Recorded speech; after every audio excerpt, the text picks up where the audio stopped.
When I refused to follow a superstition, my husband's mother panicked, screaming, "You're bringing a curse to this family." My husband pleaded, "Just do it to make her feel better." Instead, I did something else. The next week, she received a call that turned her world upside down. I, 34 female, am not a superstitious person. I don't believe in bad omens, curses, or the whole energy thing that some people are obsessed with. My husband, Mark, 36 male, also isn't superstitious, at least I thought he wasn't. Turns out, when put in a situation where logic goes against making his mom happy, he picks her every time. His mother, Agnes, is deeply superstitious. Like, doesn't leave the house on certain days, carries a lucky chicken feather in her purse, and has a personal psychic on speed dial, kind of superstitious. The first time I met her, she read my aura by making me hold a piece of quartz while she whispered over it. When I didn't react properly to her findings, she decided I was skeptical, correct, and that I needed to be careful, whatever that meant. Fast forward to when Mark and I bought our first home. It's a charming old house in New Orleans, and we loved it immediately. But Agnes? The second she saw it, she made a face like I'd just shown her a crime scene. "You didn't check the history before buying?" she asked, eyes wide. I told her the house was built in the 1940s, had a few previous owners, but no weird history. No murders, no disappearances, nothing haunted. "That you know of," she said, shaking her head. I laughed it off. Bad idea. A week after moving in, Agnes showed up unannounced. In one hand, she held a bundle of dried sage, and in the other, a giant container of salt. "We need to cleanse the house," she said, brushing past me like she owned the place. Mark, instead of backing me up, just sighed and said, "Babe, let's just do it to make her feel better." No, absolutely not. I told her I wasn't doing a salt ritual, and that if she was that worried, she could do it herself. Agnes gasped, like I just announced I was sacrificing a goat in the living room. "It won't work unless the lady of the house does it." I rolled my eyes. "We're fine, Agnes. The only thing haunting this house is the water pressure in the upstairs bathroom." Mark gave me a look. Just let her do her thing." "No," I said. "I'm not going to stand here rubbing salt on my doors like a lunatic." Agnes went pale. Then she started muttering under her breath. Then came the full-on wailing. "You're bringing a curse to this family," she shrieked. She turned to Mark, grabbing his arm with a grip that could break bones. "Tell her. Make her do it." Mark hesitated. "Babe, just no." Agnes glared at me like I was the human embodiment of a shattered mirror. Then she stormed out, still muttering about dark energy and bad omens. I thought that was the end of it. It wasn't. A week later, Mark's phone rang. I barely had time to react before I heard screaming through the speaker. It was Agnes. "It's happening. The curse. It's happening. You have to come now." Mark jumped up so fast he knocked over his coffee. "Mom, what? What's happening?" The psychic is dead." Now, I had no idea what she was talking about. Apparently, Agnes had been seeing the same psychic for over a decade. A woman named Miss Patty. She called me last year and warned me that if I didn't cleanse my home and my family, the dark energy would come to collect. I burst out laughing. I couldn't help it. Mark shot me a look and grabbed his keys. "Let's just go check on her." We drove to Agnes's house, and she was sitting at the kitchen table, looking like she'd seen a ghost. "She died, Mark," Agnes whispered, gripping his arm. "Just days after your wife refused the cleansing." I pinched the bridge of my nose. "She was an old woman, Agnes." "She wasn't that old," Agnes snapped. "And that's not all. My cousin's son, he broke his leg yesterday. And this morning, my friend Susan called me. Her cat died." I looked at Mark, waiting for him to say something sane. Instead, he rubbed his face and muttered, "Babe. I know it sounds crazy, but maybe just do it now? Just in case." I could not believe this was happening. "No," I said again. Agnes stood so fast her chair screeched against the tile. "Then whatever happens next is on you." At this point, I was done. If logic wasn't going to work, maybe I needed to fight fire with fire. I called my friend Priya. Now, Priya is not a witch, but she is a psychology major who loves messing with people. The next morning, I showed up at Agnes's house with my own cleansing supplies.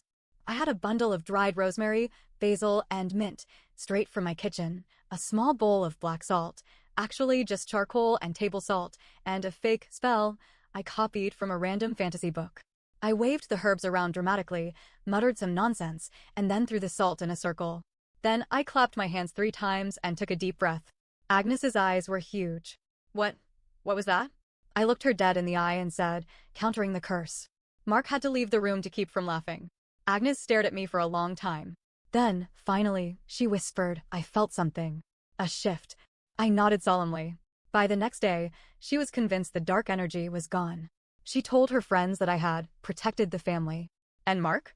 He still sleeps next to me every night, knowing damn well I got the last laugh. For a while, things were peaceful. Agnes stopped muttering about curses every time she saw me. She even smiled at me during dinner once, which was a first. She had fully convinced herself that my counter-curse worked. Mark was relieved, and honestly, so was I. But then, strange things started happening. It started small. A picture frame in our hallway fell off the wall in the middle of the night. No earthquake, no breeze, just a loud crash at 2 a.m. Mark shot up in bed. What was that? I groaned and pulled the blanket over my head. The ghost of common sense trying to get your mom to let this go. He didn't laugh. He got up, checked the hall, and came back pale. The nail is still in the wall, he said. It didn't just fall.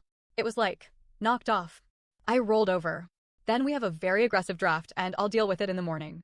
Mark didn't say anything, but I could tell he wasn't convinced. Then, a few days later, I woke up to find our front door wide open. We have a security system. No alarms went off. No forced entry. No signs of anyone breaking in. Mark double-checked everything. The lock isn't broken, he muttered.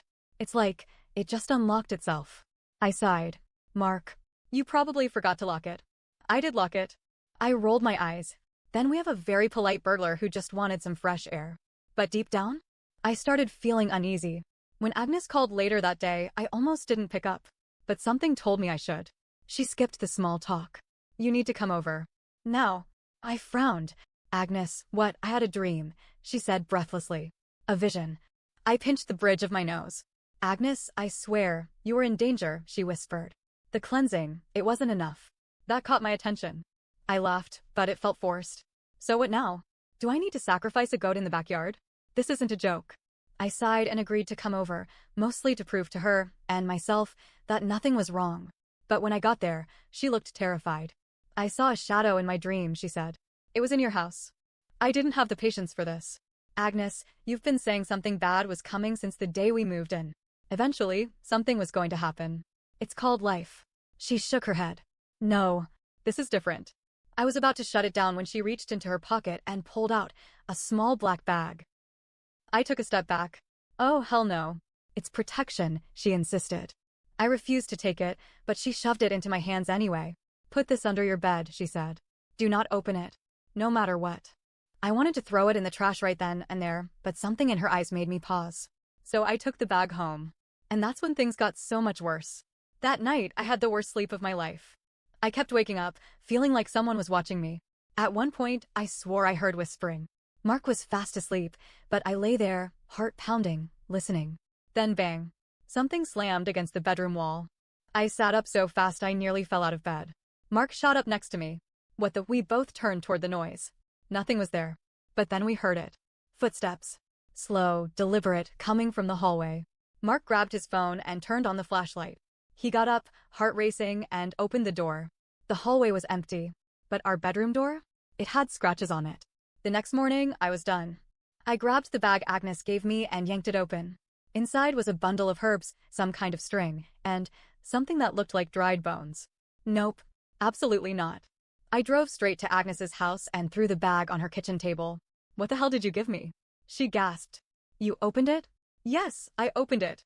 And you know what? Ever since I brought that thing home, weird stuff has been happening. Agnes looked genuinely shaken. You should have never opened it. I scoffed. It's a bag of sticks and dirt. Why would that do anything? She swallowed hard. Because it wasn't for you. I frowned. What? She hesitated. That bag was meant to trap something. If you opened it, you might have let it out. I stared at her. You are not serious. Agnes's hands were shaking. Did you see anything? I hesitated. I wanted to tell her she was crazy. But the scratches on the door, the footsteps, the whispering. Something in my stomach twisted. And for the first time since this whole thing started, I wasn't so sure she was wrong. I left Agnes's house feeling sick. The whole drive home, I kept telling myself she was being ridiculous. But the moment I stepped inside our house, something felt off. It was quiet. Too quiet. Mark was at work and normally, I'd hear the hum of the fridge, the creak of the old wood floors, something. But there was nothing. Then, as I set my bag down, I noticed the air felt heavy. Like the atmosphere before a storm. I shook it off and went about my evening. I turned on some music, made a snack, and sat in the living room, scrolling through my phone. That's when I saw it. Out of the corner of my eye, something moved. A dark shape, just outside the doorway, vanishing the second I looked up. My stomach dropped. I froze, every hair on my body standing up. I forced a laugh. Great. Now I'm scaring myself. But I couldn't shake the feeling that I wasn't alone. I didn't say anything to Mark at first. I wasn't about to feed into this nonsense. But the next night, he saw something. I was in bed reading when he walked in, his face pale. "Hey," he said, voice uneasy. "Did you just walk past me?" I frowned. "I've been in bed for the last 20 minutes. He swallowed hard. "I saw someone. A shadow. I thought it was you." My mouth went dry. I tried to brush it off. "Maybe it was your reflection?" No, his voice was firm. "It was in the hallway. And when I looked, it was gone." We stared at each other for a long moment. Then, for the first time since this whole thing started, Mark whispered, "Do you think your mom was right?" I wanted to say no. I wanted to tell him this was all in our heads. But I didn't. Because deep down, I wasn't so sure anymore. The next day, things escalated. Mark had left for work, and I was home alone again. I tried to keep busy cleaning, watching TV, anything to shake the uneasy feeling. Then, while I was folding laundry, I heard it. A thump. It came from the bedroom. I froze. Listened. Another thump. I grabbed my phone and slowly walked down the hall. My heart pounded as I reached the bedroom door. It was coming from the closet. I swallowed hard.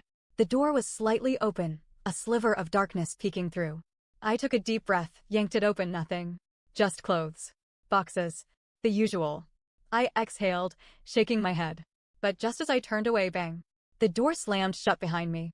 I screamed and ran out of the room so fast I nearly tripped. I didn't go back in for hours. And when I did, the closet door was wide open. That night, Mark and I checked the closet together. We found nothing. No animals, no loose hinges, no explanation. But when we woke up the next morning, the scratches on our bedroom door were worse. Deeper. Longer. Like something had been clawing at it. Mark didn't go to work that day. We sat in the living room, trying to figure out what to do. Maybe we should. "I don't know. Actually, bless the house," Mark finally said. I sighed. "And tell your mom she was right?" "No way." But Mark wasn't laughing anymore. "I think something is really wrong, babe." Before I could answer, knock, knock, knock. Someone was at the door. It was our neighbor, an older woman named Mrs. Landry. She looked uncomfortable, glancing behind her like she didn't want to be seen. "I hope I'm not bothering you," she said. "But I heard from someone that your mother-in-law tried to cleanse the house." Mark and I exchanged a look. "Yeah, why?" She hesitated. Then she stepped closer and lowered her voice. "Did she tell you about the previous owner?" My stomach twisted. "She told us there was nothing weird about the house." Mrs. Landry pursed her lips. Then she didn't look hard enough. She sighed and glanced back at our house like it made her uneasy. "The man who lived here before you, he moved out overnight. Left everything behind. He wouldn't even come back for his furniture." I felt a chill run through me. "Why?" She hesitated. Then she said, "Because he swore something was living in the walls." Mark and I went completely still. Mrs. Landry sighed. "He said he'd hear whispers at night. That doors would open on their own. That he'd see shadows." Mark let out a slow breath. "Did he ever say what it was?" She hesitated again. Then she said something that made my blood run cold. "He said it didn't want him. It was waiting for someone else." I swallowed hard. "Someone else?" She nodded. "A woman. Someone new." The hair on my arm stood up. Mark wrapped an arm around me, pulling me close. Mrs. Landry exhaled. "I thought it was nonsense." I really did. But I've lived on the street for 30 years, and I've seen a lot of people come and go from that house. None of them lasted. I wanted to tell her she was wrong. That this was all just superstition. But deep down, I knew she wasn't. Because I wasn't sure how much longer we would last, either. After Mrs. Landry left, the house felt different. It wasn't just me anymore. Mark saw it too. Heard it. Felt it. We tried to act normal. We went to work. We cooked dinner.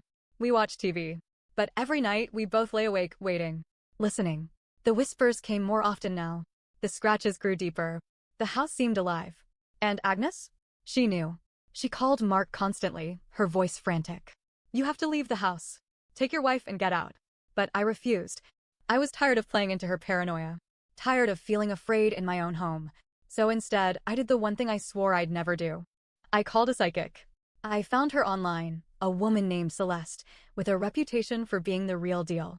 When she arrived, She stood in our living room for a long time, eyes closed, breathing deeply. Then she opened her eyes and said one thing: "You should not be here." Mark and I exchanged a glance. "Why?" I asked, my voice unsteady. She studied me carefully. "Because it isn't after the house.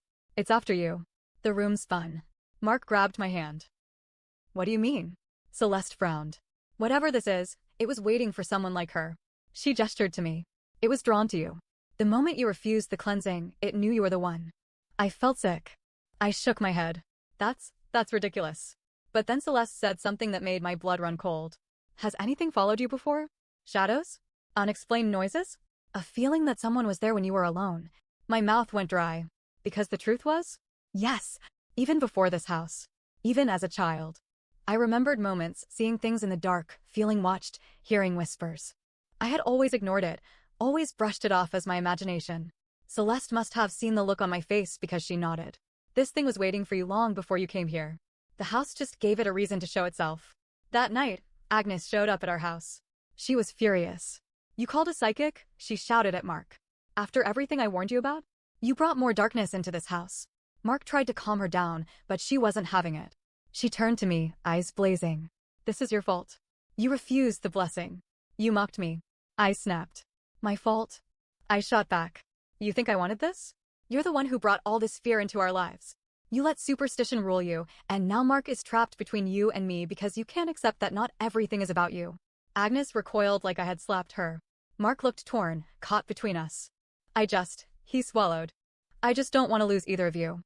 But then, as if the house itself was reacting to our anger, the lights flickered. The temperature dropped. And from the hallway, a whisper, not just a sound, a voice. It spoke my name. And it came from the closet. I don't know what made me move. Maybe it was anger. Maybe it was exhaustion. But I grabbed a flashlight and stormed into the hallway, ignoring Mark and Agnes's protests. I yanked open the closet door. Darkness. But the air was thick, like the space itself had weight. I stepped inside. The floor creaked beneath me. The light from my flashlight barely cut through the blackness. Then, a shape. It wasn't a person. It wasn't solid. It was wrong. A shifting darkness, just beyond the light's reach. And then it moved. Straight toward me. I screamed. Mark pulled me out of the closet so fast I nearly fell. He slammed the door shut. Agnes was praying under her breath, her hands shaking. I was shaking too. I didn't know what I had just seen, but I knew one thing. We had to leave. We packed in a single night. We didn't talk. We didn't sleep. We just left. By morning, we were at a hotel. By the end of the week, the house was listed for sale. A month later, we were at Agnes's house when the call came. The real estate agent. "Something weird happened," she said. "We had an interested buyer. He came to see the house, but when he walked inside, he immediately turned around and left." Mark frowned. "Why?" The agent hesitated. He said he heard whispering. A cold chill ran down my spine. Then she added, and before he left, he said something else. Something really odd. I gripped the phone tighter. "What did he say?" The agent exhaled. He said, "It's still waiting." We never went back to the house. We moved across the city, into a newer place with no history. Agnes never forgave me for what happened, but she stopped pushing her superstitions on me. She got what she wanted. I believed her now. Mark and I don't talk about it much. But sometimes, late at night, I'll catch him staring at the bedroom door. Just watching. And sometimes, I still wake up feeling like something is watching me. I don't know if it's over. I don't know if it ever will be. But I do know one thing. I should have never opened that bag.